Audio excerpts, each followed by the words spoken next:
यहीं से पढ़े हुए बच्चे और एक टॉप कैंपस में जाता है तो आपका जो कॉन्फिडेंस लेवल है वो अलग ही डेवलप होता है। अभी आपको शायद ये चीज पता नहीं होगा कि मेरा नंबर आएगा या नहीं आएगा, लेकिन आपकी जैसे ही जब इन बच्चों ने एडमिशन लिया तो इन्हें भी ये लगा था कि पता नहीं हमारा नंबर आएगा या फिर नहीं आएगा। एडमिशन तो ले लिया, मौका मिला है और मैं आशा करता हूं कि एक दिन आप भी 1 साल बाद यही इस प्लेटफॉर्म पे आके अपने आप को इंट्रोड्यूस करें कि ये क्या। क्लियर? तो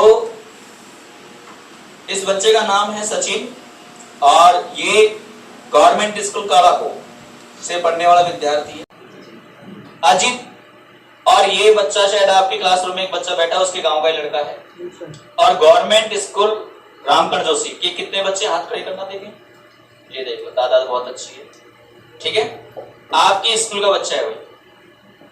और दूसरा जो लड़का है और दिलकुश जो बच्चा है वो नांगल शेरपुर अर्थात करोल डिस्ट्रिक्ट के अंदर पड़ता है, नांगल शेरपुर गांव, वहां का बच्चा है।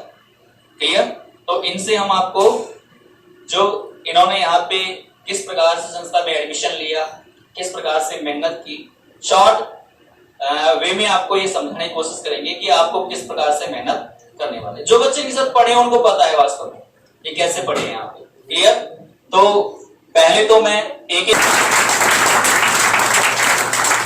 अब मैं बारी बारी से एक से क्वेश्चन करूंगा और आपको हर क्वेश्चन का आंसर मिलेगा और जिसके जहन में कोई क्वेश्चन चल रहा हो वो बच्चा भी क्वेश्चन पूछ सकता है। क्लियर? अजीत कुमार इसका नाम है और गवर्नमेंट स्कूल कालाको से बच्चा पास आउट है 12वीं क्लास। जब आप यहाँ पे आए तो शायद आपने लॉन्ग ईयर का बैच ज्वाइन किया है और लॉन्ग ईयर से पहले क्या क्रैश कोर्स आपने ज्वाइन किया था? कहीं और किया था। तो केवल मैं इंस्टीट्यूट का नाम नहीं पूछूंगा, जगह पूछूंगा। जयपुर। जयपुर। अगर किसी बच्चे को जानना है तो पर्सनल बात कर सकता है। ठीक है? तो 2 महीने का क्रैश कोर्स ज्वाइन करके यहाँ पे आपने डिसीजन लिया कि भाई दौसा में अपन को आना है, दौसा में तैयारी करनी है। यहाँ के इंस्टीट्यूट के बारे में क्या पहले से जानते थे या फिर आपको ऐसे पता चला नया खुला है साहब? मेरे को मतलब पहले पता नहीं था। यहाँ पे कोई शुक्रवार तैयारी करने आया था एक भैया जो मेरे साथ ही पढ़ा हुआ था, उसने बताया था एक बार मेरे को कि एक बार डेमो लिया कोचिंग जाती वहाँ पे, तो एक दिन आया था यहाँ पे। मतलब सुपरवाइजर के जो बैच हमारे चल रहे थे उस टाइम पे, तो उसके लिए जो बच्चा पढ़ा था यहाँ पे उसने बोला कि भाई आप फाउंडेशन ज्वाइन कर सकते हो यूएस नॉर के अंदर और आप एक बार डेमो ले सकते हो। कोई बात नहीं है इस चीज के लिए कि भाई आप एडमिशन ले लो, आप डेमो लो आराम से और आपको समझ में आए तो यहाँ पे क्लास ज्वाइन करना। क्लियर? अब जब आपने यहाँ पे डेमो लिया तो आपको क्या जयपुर से बेहतरीन मिला या फिर इक्वल इक्वल रहा? जयपुर से तो बेहतरीन मिला वैसे, मतलब वहाँ पे क्रैश कोर्स किया था, मतलब कि वहाँ का माहौल मतलब वैसे ही था जैसे तो टीचर थे तो बच्चों को मतलब उनके स्टूडेंट पर समझते थे। जैसे मैं यहाँ पे आया तो मैंने मतलब परेशानी बताई यहाँ पे, तो मतलब जैसा एक परिवार की तरह माहौल लगा यहाँ पे आते हुए तो इसलिए मतलब ये पढ़ाई भी अच्छी थी।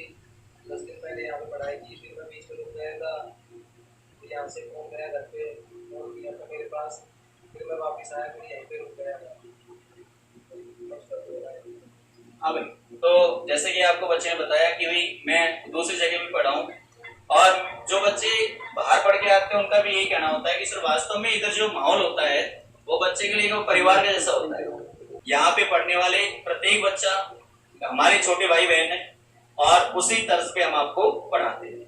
तो ये बच्चे ने डेमो लिया, डेमो लेने के बाद ये कुछ समय के लिए रुक गया, लेकिन मैंने इसको कॉल किया भाई क्या कारण है, क्यों नहीं आ पाया।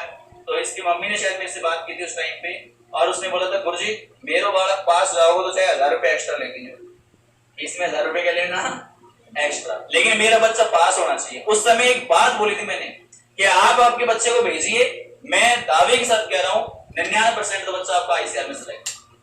लेकिन ये बात बच्चे से मत बोलना, कहीं ना कहीं वो अपने आप को फिर थोड़ा सा ज्यादा ओवर कॉन्फिडेंस समझेगा और फिर उसको शायद हो सकता है कि जो असफलता उसका सामना करना पड़े। तो उसके बाद इस बच्चे ने रेगुलर ज्वाइन किया।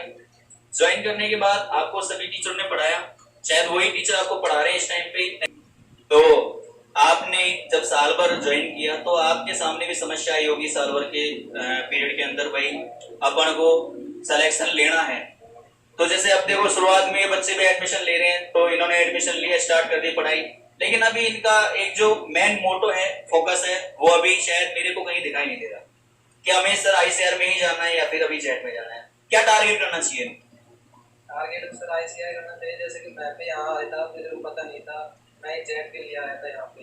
और जैसे यहाँ पे जो बच्चे थे पहले वाले जो सीनियर थे हमारे, उनसे मुझे आपने रूम को कराया था, तो मेरे भी मन में एक इच्छा हुई कि मुझे भी आईसीआर में जाना है। आपने कैंपस के बारे में बताया था कि वहाँ पे कैंपस ऐसा होता है, तो वहाँ पे माहौल ऐसा होता है, वहाँ की पढ़ाई ऐसी होती है। तो मुझे भी मेरे मन में ऐसा है कि मुझे इधर पे जाना है आईसीआर में। तो जितना मेरा मानना है, खैर एक आइडियल बहुत बड़ी चीज होती है। आइडियल आप किसी को भी मान सकते हो यहाँ पे, जो आपको बेस्ट टीचर लगता है, लेकिन एक टीम का बहुत बड़ा योगदान होता है। कहीं ना कहीं टीम बहुत ज्यादा डिसाइड करती है आपके लिए कि आपका सिलेक्शन होगा या फिर नहीं होगा। ये याद रखना, पूरी टीम ही वर्क करती है आपके लिए। पर्टिकुलर मैं कह दूं कि मैं आपको पास करवा दूंगा तो संभव नहीं है। एग्रीकल्चर यूनिवर्सिटी जो हिंदुस्तान में 3 ही है, कितनी है भाई? 3। Rajendra Prasad central agriculture university, रानी लक्ष्मीबाई सेंट्रल एग्रीकल्चर यूनिवर्सिटी और Imphal Manipur central agriculture university. 3 ही है मात्र। कितनी है भाई? 3। ऑल ओवर 3 ही है। और आपको जानकारी के लिए बता दूं, रामकरण से पिछली बार Rajendra Prasad central agriculture university के अंदर 5 बच्चे गए एक ही क्लास में। अब खैर इंट्रोडक्शन तो यही देंगे क्या कौन से मिल गए, लेकिन बहुत बड़ी बात होती है कि हिंदुस्तान के अंदर 3 यूनिवर्सिटी और 3 में हमारा सिलेक्शन हो रहा है इतनी छोटी जगह से। जो आपके सब कैंपस है आईसीएआर की, उसमें से आईआईआई एक कैंपस इस बच्चे को मिला है शिलोंग। क्लियर? और अब मैं जहां तक मेरे को जानकारी है तो ये बच्चा शायद शिलोंग ही जाने वाला है, क्योंकि फर्स्ट चॉइस इसकी शिलोंग ही है। सही बात है क्या? दूसरा, शिलोंग के अंदर पहले से ही हमारे पास एक बच्चा पढ़ रहा है, तो उसने भी बताया सर वास्तव में पढ़ाई बहुत अच्छी है यहाँ पे। पढ़ाई के मामले में 1 नंबर। थोड़ा दूरी का है, जैसे आप बिहार चले जाओ, उत्तर प्रदेश कहीं चले जाओ, आप दूरी तो वहां भी है। क्लियर? अगर आपको 5 घंटे एक्स्ट्रा लग के आपको अच्छी कॉलेज मिल रही तो ज्यादा बेस्ट वो है, क्योंकि वो आपके आने वाले 70 साल डिसाइड करेगी। वो कितने साल? 70 साल। 4 साल को यदि देख के तुम अगर 70 साल को भूल जाओ तो मेरे हिसाब से तो बेवकूफी हो। सही बात है नहीं है? इसलिए हमारी व्यवस्था और टीम की तरफ से आपको बहुत बहुत बधाई हो। कॉलेज के लिए तालियां इस बच्चे के लिए। अच्छा, मैं अगर छोटे शब्द में पूछना चाहूं, क्या बेस्ट करना चाहिए इन बच्चों को पढ़ाई के अंदर? चलो भाई कोई बात नहीं, मेरे हर सवाल का जवाब देना तो खैर टेढ़ी गिर है। कोई बात नहीं है, जितना भी दिया बेस्ट दिया हम। अच्छा ठीक है, कोई बात नहीं, बाद में बता देगा बच्चा। चलो कोई बात नहीं, नेक्स्ट अगर मिलने का टाइम आएगा तो जरूर पूछेंगे इससे सवाल। नेक्स्ट अगर बात करते हैं हम अजीत कुमार, जो शायद मेरे हिसाब से नामकरण का बच्चा है और बहुत अच्छी तैयारी करी, और इस बच्चे के लिए जितना हो सकता है उतना तेज तालियों का आगाज किया।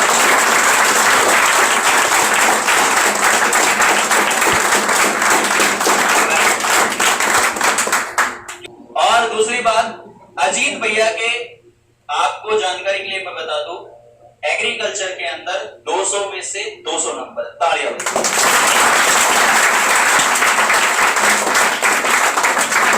और यह रामकर्ण गवर्नमेंट स्कूल का बच्चा है, ये क्लियर कर दे। अच्छा, ये बच्चा भी बहुत बड़ा उदाहरण है। हालांकि मैंने इन 2 भाई थे और दोनों भाइयों को मैंने उस टाइम बोला था जब 1 साल पहले आए थे ट्यूशन के लिए कि आप चाहो तो फाउंडेशन ज्वाइन कर सकते हो, लेकिन आर्थिक स्थिति कमजोर होने के कारण इन बच्चों ने ट्यूशन ही ज्वाइन किया। जैसे शायद मेरे हिसाब से बहुत बच्चे रामकर्ण के पढ़े हुए। और उसके बाद क्रैश कोर्स जो होता है वो बच्चे ने अटेंड किया। और ताजुब की बात ये है कि उस क्रैश कोर्स में मात्र 2 महीने का टाइम मिला बच्चे को, और 2 महीने में ही 200/200 नंबर ठोक डाले और साबित कर दिया कि वास्तव में एक क्रैश कोर्स से भी बच्चा अगर पढ़े तो सिलेक्शन नहीं टॉप भी कर सकता है। पहले राउंड के अंदर यदि किसी बच्चे का नंबर आ रहा है तो इसका मतलब ये समझ जाओ वो टॉपर बच्चा है। ये क्लियर करना। तो मैं इंट्रोड्यूस करूंगा, अजीत का इंट्रोडक्शन लूंगा इस चीज के लिए। हाँ भाई अजीत, क्या कहना चाहोगे बच्चों के लिए? मैं रामखंड जोशी 12th का सीनियर सेकेंडरी स्कूल दौसा में विद्यार्थी, गांव आमटेड़ा, पापा का नाम श्री लल्लू राम बेरवा। जब मैं यहाँ 12th की कोचिंग करने के लिए आया था तो मुझे ये भी ध्यान नहीं था कि यहाँ कोई कोचिंग है। फर्स्ट ऑफ मेरे एक दोस्त था, उसने बोला कि 12th की और जेट सीयूईटी की आईसीआर सब चलती है वहाँ पर, लेकिन उनकी फीस बहुत है। मैंने कहा कोई बात नहीं, तो मैंने कुछ दिनों बाद ही मई में, शायद 15 मई को ट्यूशन ज्वाइन करा था। पहली बार मुझे पता चला कि यहाँ पर स्कोर देखकर आईसीआर में बहुत सारे बच्चे थे। लेकिन जब भी मुझे एहसास नहीं था कि मुझे आईसीआर मिल जाएगा, jet he jet, only for jet. जब मैं 12th के एग्ज़ाम के बाद मैंने क्रैश कोर्स किया तो सर ने बोला था जब भी कि आईसीआर आराम से क्रैक कर सकते हो। तो हमने खूब मेहनत की और आज उसका फल है। और एक बात हो भाई, आपके कॉलेज का नाम बताओ। Central agriculture university of Manipur Imphal. जैसे कि मैंने आपको बताया था कि central agriculture university Imphal Manipur जो है मात्र 3 ही सेंट्रल एग्रीकल्चर यूनिवर्सिटी, और फिर एक बार साबित कर दिया कि यहाँ से हिंदुस्तान की टॉप एग्रीकल्चर यूनिवर्सिटी में बच्चा जा सकता है। और गवर्नमेंट स्कूल का बच्चा बिल्कुल एकदम, ये भी कोई बड़ी बात नहीं। सब इंटेलिजेंट बच्चे 12% क्या रहे, 84 ओनली 4। और इसी के साथ के एक बच्चा था, उसका नाम था गुलशन कुमार।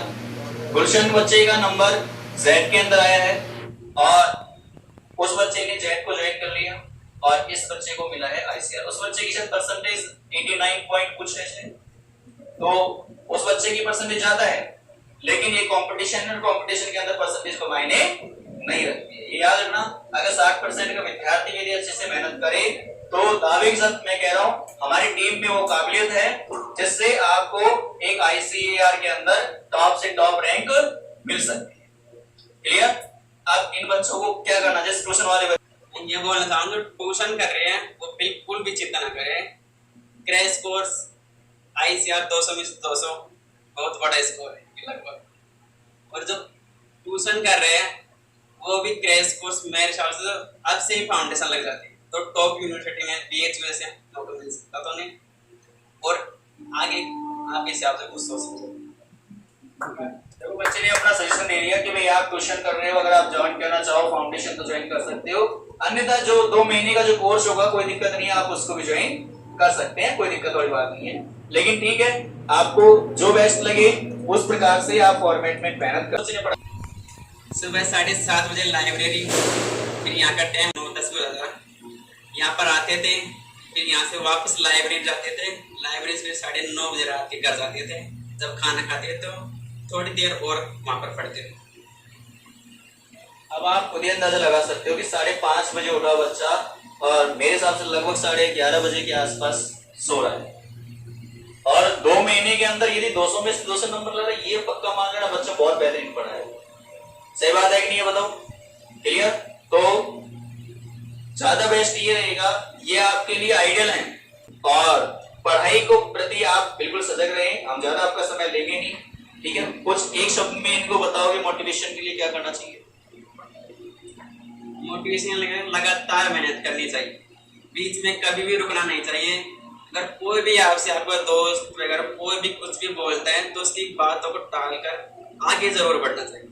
और मेरे भी बहुत दोस्त है, कोई बात नहीं है, आज जयपुर में पढ़ रहे हैं कोई, लेकिन वो वापस ही तैयारी करके, और मैं आईसीआर। तो आपने एक चीज देखा होगा कि साथ वाले दोस्त अभी भी तैयारी में लगे हुए हैं और मेहनत करने वाला बच्चा 2 महीने में क्लियर हो गया। क्लियर? दिलकुश भैया ने ऑल ओवर इंडिया के अंदर 70वीं रैंक प्राप्त की है, 100 के अंदर है, टॉप 100 के अंदर, इसके अंदर टॉप 100 के अंदर। मेरा नाम दिलकुश मीना है, मैं करौली जिले से हूँ। स्कूल नागल पहाड़ी है और हम क्रैश कोर्स में आए थे 5 जने और आज मैं पंकज मोनू लवकुश 2 मोर थे और आज सबका हो जाएगा सिलेक्शन, मेरा भी हो गया। देखो 5 बच्चे आए थे, खैर मैं मान सकता हूँ इस स्टेज पे आके बोलना बहुत वास्तव में टफ काम है। 5 बच्चे आए क्रैश कोर्स के अंदर और मेरे हिसाब से 4 बच्चों ने फाउंडेशन ज्वाइन किया था, एक बच्चे ने फाउंडेशन ज्वाइन नहीं किया, उसने उदयपुर से ऑनलाइन लिया। ठीक है, कोई बात नहीं, देखो कहीं से भी ले लो कोई बात नहीं, उससे कोई फर्क नहीं पड़ता है। कई बच्चे जयपुर पढ़ते हैं, कई बच्चे उदयपुर पढ़ते हैं और जिनके पास पैसा नहीं होता वो कहाँ पढ़ते हैं भाई, दौसा पढ़ते हैं। क्यों? क्योंकि वो सबको पता है दौसा में कम से कम रूम रेंट मिलेगा और कम से कम खर्चे में अपना काम चल जाएगा। क्लियर?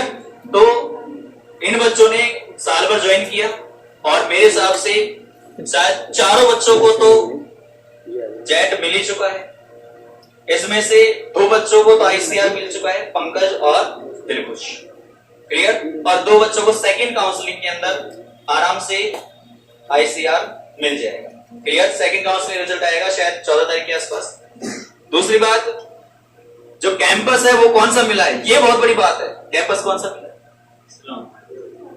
IARI शिलोंग, अर्थात दोनों बच्चे ही एक साथ हैं।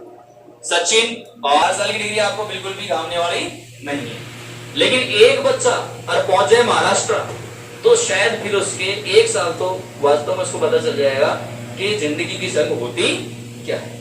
क्योंकि आपको पता है आप गांव से दौसा आए हो तो रुकते नहीं हो, है ना? मुझे मतलब गांव जाना से आज तो सही बात है ना, क्यों? गांव की याद आती है, दोस्त की याद आती है, घर वालों की याद आती है। लेकिन आप ये सोचो कि ये बच्चा है कहां का, आप शायद आकलन नहीं कर पाओगे।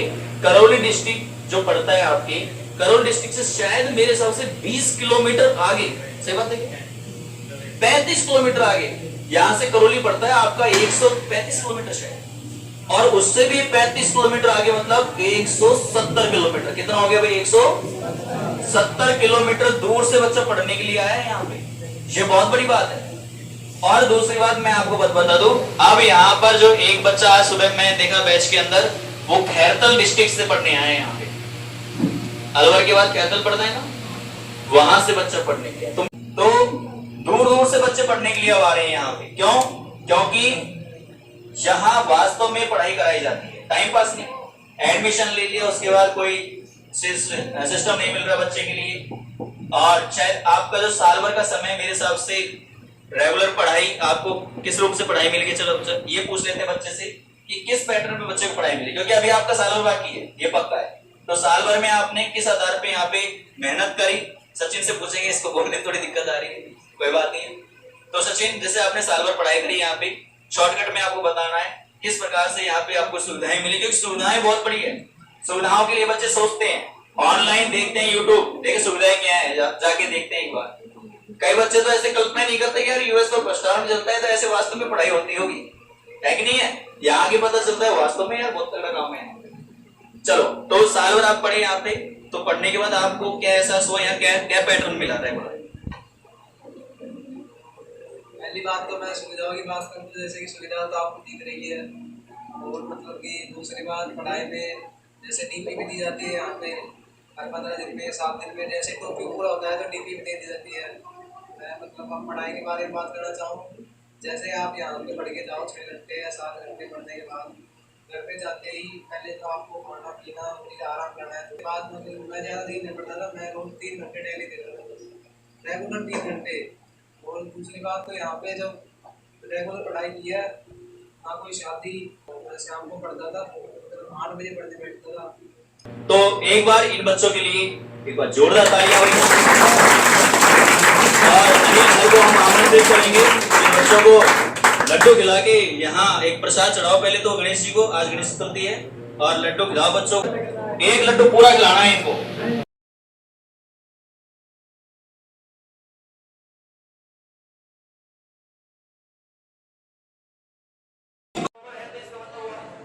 आ जाओ भाई, आ जाओ।